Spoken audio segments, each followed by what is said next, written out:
welcome, ladies and gentlemen, to a new episode of today's Youth. And today we'll be joined here at the studio by engineer Ahmed Abdel Latif. He's a telecommunications engineer. He will tell us more about his experience as a telecommunications engineer. He will also talk to us about his future hopes to make a career shift. And he will tell us why he's planning for this career shift. Thank you very much for joining us, Ahmed. Thank you, I appreciate it. Thank you. Ahmed, you chose to study telecommunications engineering, and you're currently working as a telecommunications engineer. True. Tell me, why did you choose this field of study, and why are you now planning for a career shift? Okay, first of all, thank you for getting me here. Actually, when I started studying telecommunication engineer, it was like almost 12 years ago or around 11 years ago. So at that time, the technology was something almost new, and the technology of the telecommunication was something almost new. So everybody was looking for that, and everybody was interested in that.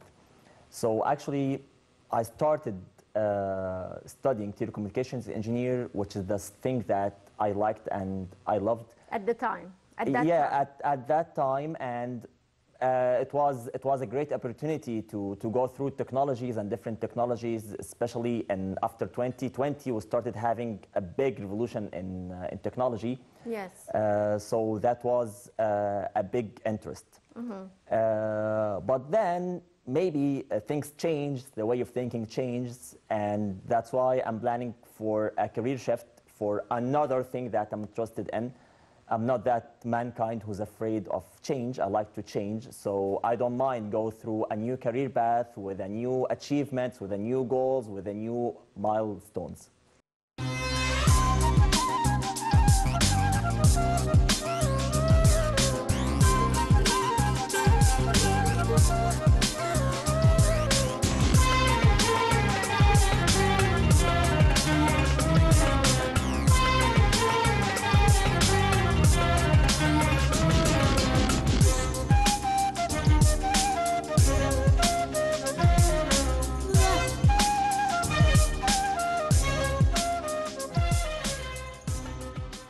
To talk more about your current job, telecommunications, tell me how important is this field in quality, in applying quality in telecommunications in the country? Well, actually, the concept of quality is not luxury anymore. Quality is something that we all should care about, because quality means that we don't have waste.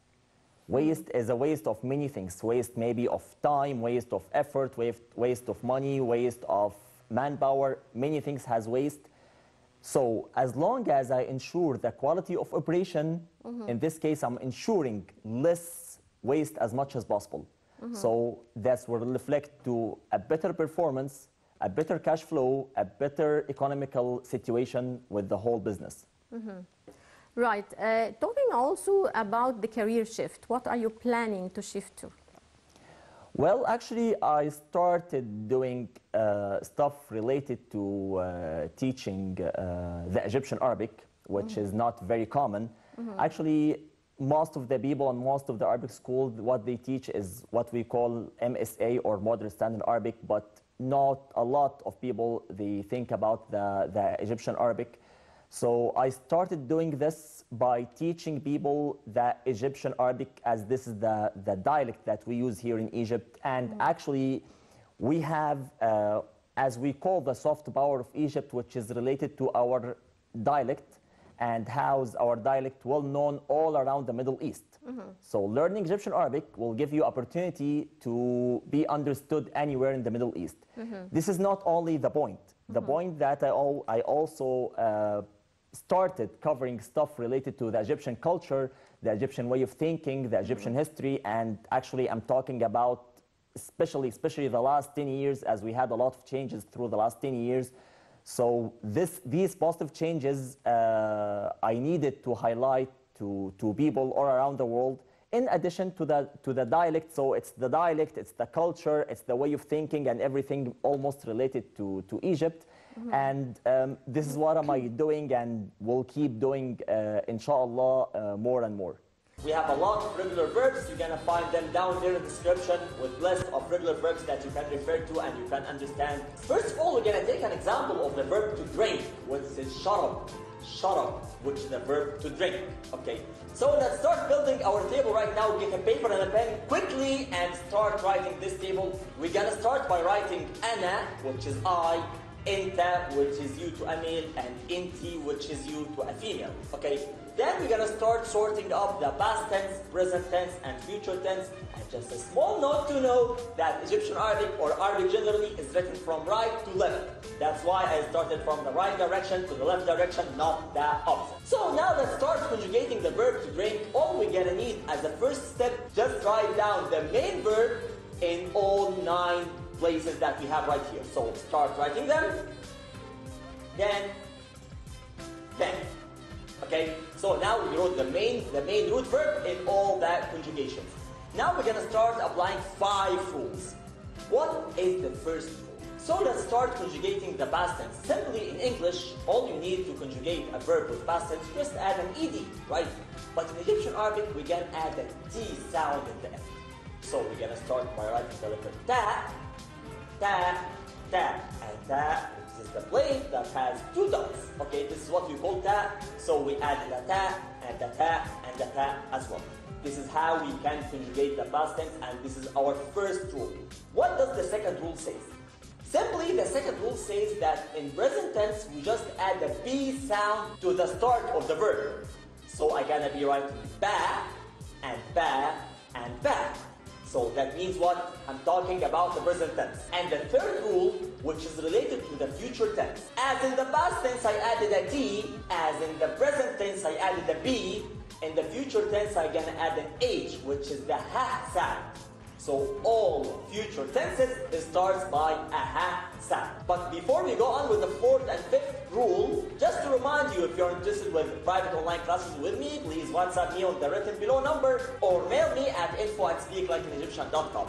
And let's go to the 4th rule. It says that any conjugation with nt, which is you to a female, should end by an e. Should end by an e. So let's start writing the e, just to make it feminine, which is in Arabic the letter ya. And that was the 4th rule. What about the 5th rule? Simply the 5th rule says that after the tense tool, we will add a ta. What do I mean by the tense tool? In the present tense, to make this verb as a present tense, what did I add? I added a ba. And in the future tense, I added a ha. So in the present tense, I added a ba, and in the future tense, I added a ha. All what I need just to add one single letter after the tense tool, after the ba and after the ha. The only letter we're gonna be adding is the ta, and that's all. So now all the verbs you can see in front of you are conjugated. So let me now read to you all the 9 conjugations. First of all, I will start by ana شربت. أنا شربت. أنت شربت. أنت شربت. Say it after me. The founder of the first virtual school, it's True. online. Yeah, it's an online school, and I was the founder of such kind of school online, and actually I started it in 2013. Right. Up to now, so it's almost like 10 years of teaching people how to speak like an Egyptians, how to act as an Egyptian, because I had knew a lot of people who would like to leave their countries and come and live in Egypt. Yes. So they need to communicate as Egyptians. They want to live as an Egyptian. They want to think as an Egyptian. So all these things I covered through my first virtual Egyptian Arabic school in the world. Right. So tell me more about this school. You told me you started in 2013, Yes. right? So that was 9 years back. Almost, yeah. How many students did you teach the Arabic colloquial language or the Egyptian dialect? And from which countries? Okay, actually, I covered almost 24 countries. 24 countries. Number of students exceed like 700 or 800. Exceeds that. Let me, for example, tell you that in 2021, I had a lot of one-to-one sessions with people who are interested in learning Egyptian Arabic. So it exceeded almost 1,200 sessions in 2021. Right. So I'm covering like almost 24 countries, teaching people from 24 countries about the Egyptian Arabic, about the Egyptian dialect, about the Egyptian culture, about the Egyptian people, and again, the history of the last 10 years, because this was a major change in this country. Right. How many students did you start with in 2013, and how many students are you teaching right now this year? Well, that's quite funny, because in 2013 it was like 3. Okay, now in Baller I have like around 21 in Baller. 21. Yeah, from 3 to 21. Which countries? From which countries? Now, for sure, England, America, Dominican Republic, Panama, Spain, Italy, some people who lives in Egypt, English people or American people who live in Egypt, China, Japan, so Canada as well, Mexico. So that's the current students right now. Right. Tell me, how do you market your work? How do you market your school, your virtual school? Well, let me tell you that it started by just a YouTube channel, just talking about Egyptian Arabic and talking about the Egyptian culture and the Egyptian people and so on. So some people started texting me, Ahmed, would you mind giving us private classes? I was like, okay, why not? Yes. And my first class was in August 2013 with an Italian girl. This was my very first session ever, like almost 9 or 10 years ago. You're also a blogger, and you write about the Egyptian culture, the Egyptian traditions. Tell me more about this experience. Well, look, it's divided in 2 parts. Me, as Ahmed, I write about Egypt as a culture, as people, as so on. But the more interesting part is the people who visited Egypt, my friends and my students who came to Egypt after they learned Egyptian Arabic. When they came to Egypt, what was their experience? This is the most thing I care about. So it's a real experience that they tried to deliver to all the world through their experience going through Cairo or Sharm el-Sheikh or Hurghada or whatever the place in Egypt. Their experience dealing with the local restaurants. It was real fun. Their experience going through Khan el-Khalili, going to Ismailia city and have some Egyptian meals over there.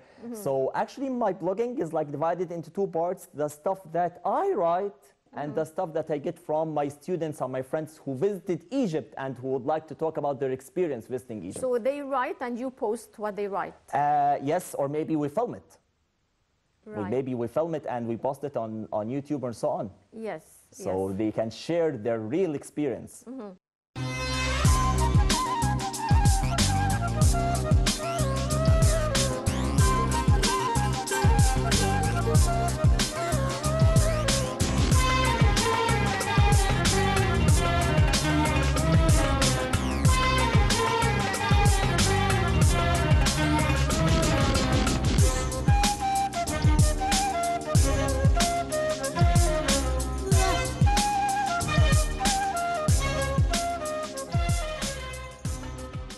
Right. Tell me, how did your study of telecommunications affect your way of thinking? Because as I see, most of your work, or you want to make a career shift to this kind of a virtual school, being a blogger. So how far did the study of telecommunications affect your way of thinking? Okay, let me tell you something. Me, as Ahmed, I believe that technology affects the economy. So the point is that what? That I'm good learning technology, so I'm using the technology regarding anything I would like to do. So the effect was actually in two fields: the technical issue itself and how to build a website, how to build a mobile application, how to go through programming languages, which is thankfully Egypt now is taking care of such knowledge of programming and so on, which is, I believe, this is going to build a new generation who are interested in technology. And on the other side, the concept of quality. So I'm not interested in offering service, I'm interested in offering quality. So these two concepts helped me to go through the career path very smooth and very easy. Right. Talking about the relation between technology and the economy, one of the very popular fields is Fintech. Tell me, how do you see Fintech and its future here in Egypt? Well, okay, we already started that very, very strong in Egypt. Like, let me tell you, for example, in 2021, we had almost 70 payment applications Yes. in Egypt. Compared by 2060, in 2021, we had 17 new applications. Compared by 2016, it was almost 3 mobile applications. Yes. So people in Egypt, they started realizing that technology is the source or an easy way to make money. I'm not saying we are not looking for easy money, but we're looking for smart money. So using the technology will decrease the amount of effort, will decrease the amount of fund. So with this little amount of money, you can have this big business. Yes. Now, how do you see Fintech or financial technology as a future? I mean, for Egyptian youth, how can they work in this field? How can it create job opportunities? Or a lot of youth may become young entrepreneurs through Fintech. Okay, first of all, let us agree that it's not smart to be to know about only one field. You should know about economy, you should know about trading, you should know about politics, you should know about technology, you should know about everything.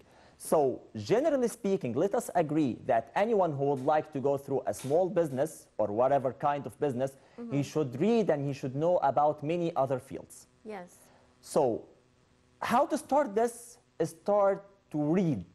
Yes. Start to be curious about reading and knowing more about fields that is not, maybe they are not of your interest, but you still need to read about it. So let us say the very first 2 steps you should go through is learning some technology, and here I'm talking about programming, and learning some finance. Because by the end of the day, these 2 will be connected to each other to create the powerful business that you're thinking about. So do you need to be a student of telecommunications to be able to have your enterprise or project or small project in the field of Fintech? Short answer is no. All you need to know is to be interested learning technology.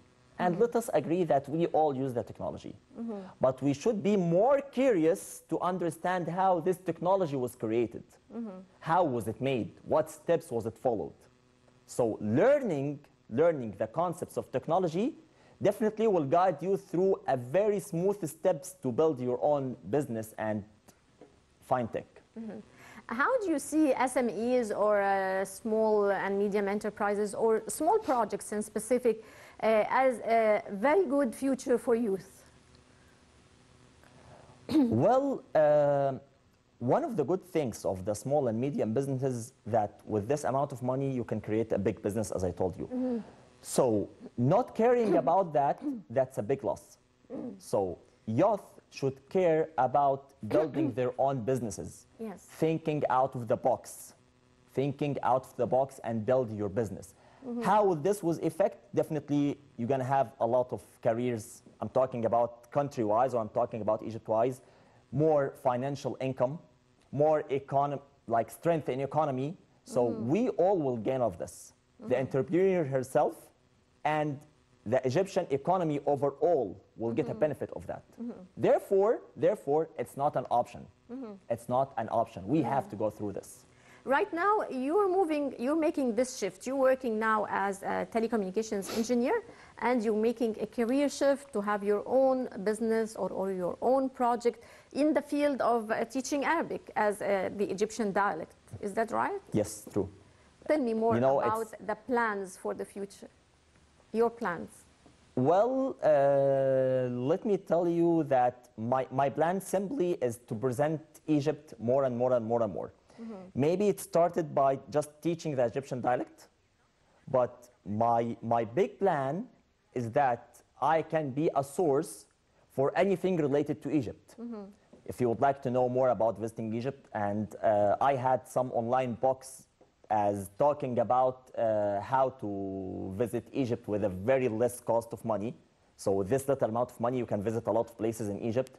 So it's about, my plan is already running through the dialect, but it's also more related to the culture, related to the economy, related to the people. And one more thing which is very important, I would like people to consider that Egypt is a suitable place with a less price to enjoy their time as travelers. So that's my big plan, that everybody should know more about Egypt because we deserve that. Ahmed, we were talking about digital transformation or financial technology and also the importance of this kind of transformation being made right now in Egypt, digital transformation, and the country and the Egyptian leadership is giving great attention to this kind of transformation. How do you see this? Well, actually, digitalization is something that the country and like all interested, all interested parties. Great attention. Great. It's going on, and I think it started with a very powerful plan since like 4 or 5 years. So I believe that we're going in the right way based on that. And, you know, I believe that one day Egypt will have the concept of zero papers. Yes. So I believe this. We're going through this now. We're going through this, and we're already done with mega steps. Yes. We're already done with mega steps. So it's going really well. And in addition, it's not about only like the zero paper concept. Let us say that the leader is that like I'm talking about the country, they are looking more for technology and to make youth be more interested in technology. Yes. As Egypt and the leadership, they all know that the technology is our next step to go through a great and greater country. So digitalization is not an option, and we already started this since like 5 or 6 years old, 6 years ago, and we're still doing it in the right way. What are the main challenges, in your opinion, facing Egypt in the path to digital transformation? Now we don't have challenges, but let me say that 4 or 5 years ago, our challenge was maybe related to the infrastructure. But now, as like me, as someone who works in the telecommunications engineer field, no, now we have a better, much more better infrastructure.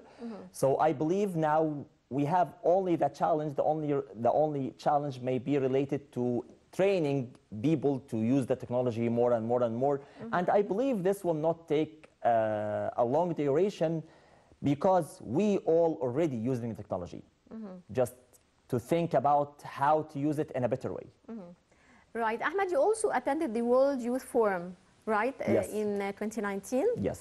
Tell me more about this experience. As we see, the Egyptian leadership is also giving great attention to the youth through the numbers of the several youth forums that were held, the local, the national ones, and the international youth forums. How important is this kind of forums to gather youth together from different countries around the world to create a bond among those youth and to exchange their knowledge and their experience? Okay, first of all, we as Egypt, we had 4 World International Youth Forums, and we had almost like 7 or 8. So we're talking about almost 10 forums, which is a great number. The good thing that the hospitality and the interest and the care that Mr. President, he showed by himself. So he was there in all these 10 forums. He was there. So that's a big care that is really appreciated. The point that almost, let us talk about the International Youth Forum, there are almost like 5,000 participants. Yes. So there were like 2,000 Egyptians and 3,000 coming from out of Egypt. So it's a good chance to present Egypt in a good way, in a suitable way, in a meaningful way through a 3,000 visitor. Yes. Under the hospitality of all Egypt and all Egyptians. It's not only that. Change of culture. Like I made a lot of friends from many different countries. Yes. They knew more about Egypt. They knew more about Egyptians. Guess what? You know, the photos they can post to the social media platforms, it's a powerful thing that we can talk about. We as Egypt, we always care about peace, and we keep talking about peace. So the good thing that the World Youth Forum were held in Sharm el-Sheikh, which is the city of peace. And we did prove that. Thanks God, we did prove that for 4 times in a row. Maybe like the World Youth Forum wasn't there in the year of COVID, but we proved that we are a country who what I mean is that looking forward a great future very soon. Right, Ahmed, what's a message that you would like to tell to the youth from your place here? You definitely faced throughout your school years, university and career life so far, a lot of challenges, a lot of obstacles. What would you like to tell the youth about persistence and perseverance? Okay, let me say to the Egyptian youth, learn and study. Learn and study. Don't stop learning. Be always curious to know more about different fields. Don't complain. Don't look for excuses. It's very easy to look for excuses. It's very simple to look for excuses. But this is like, you will not get improved by just saying excuses. All you need to set up a target, set up a plan, and go on and move forward, and you're gonna get it. Today in Egypt, we're having better opportunities than like 10 or 15 years ago. Use it. Use it. Get a big part of that challenge and pass it.